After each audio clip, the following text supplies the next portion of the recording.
75 શબ્દ ઝડપ. એક મહિલા પીડિતની વાત છે. તેણીની સાથે સને 1986માં દુષ્કર્મ આચરવામાં આવેલ અને 2025માં તેણીને ન્યાય મળ્યો.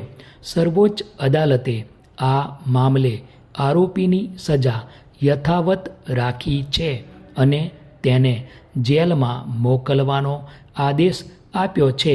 એટલું જ નહીં, સુપ્રીમ કોર્ટ દ્વારા કેસ ચલાવવાની કાર્યવાહી પર પણ સવાલો ઉઠાવ્યા છે. ફકરો: 1986માં એક સગીર યુવતી ઉપર 21 વર્ષના છોકરાએ બળાત્કાર ગુજાર્યો હતો. તે કેસમાં ન્યાય મેળવવા માટે પીડિતા અલગ અલગ કોર્ટના ચક્કર લગાવતી રહી.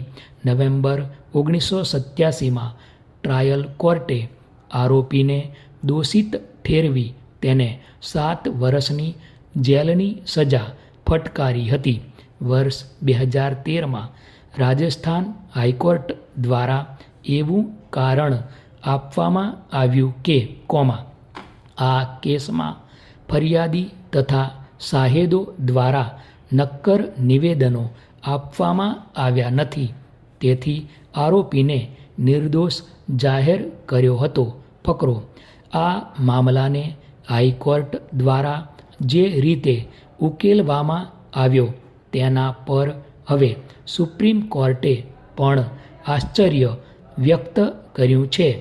એ વાત પર નારાજગી વ્યક્ત કરી હતી કે, પીડિતાના નામનો ઘણી વખત ઉલ્લેખ કરવામાં આવ્યો હતો. આરોપીને 4 અઠવાડિયામાં આત્મસમર્પણ કરવા અને ટ્રાયલ કોર્ટ દ્વારા ફરમાવેલી બાકીની સજા ભોગવવાનો હુકમ કરવામાં આવ્યો છે. સર્વોચ્ચ અદાલતે કહ્યું કે, અવતરણ ચિહ્ન: આ ખૂબ જ દુઃખદ છે કે આ સગીર છોકરી અને તેના પરિવારને તેમના જીવનના પીડાદાયક પ્રકરણનો અંત લાવવા માટે લગભગ 4 દાયકા સુધી રાહ જોવી પડી. અવતરણ ચિહ્ન પૂરો.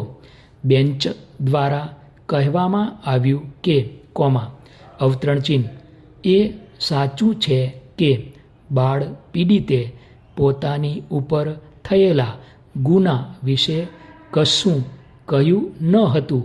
અવતરણ ચિહ્ન પૂરો. ટ્રાયલ કોર્ટના રેકર્ડ જોતા, ઘટના વિશે પૂછવામાં આવ્યું ત્યારે પીડિતા ચૂપ રહી અને માત્ર આંસુ જ વહાવ્યા હતા.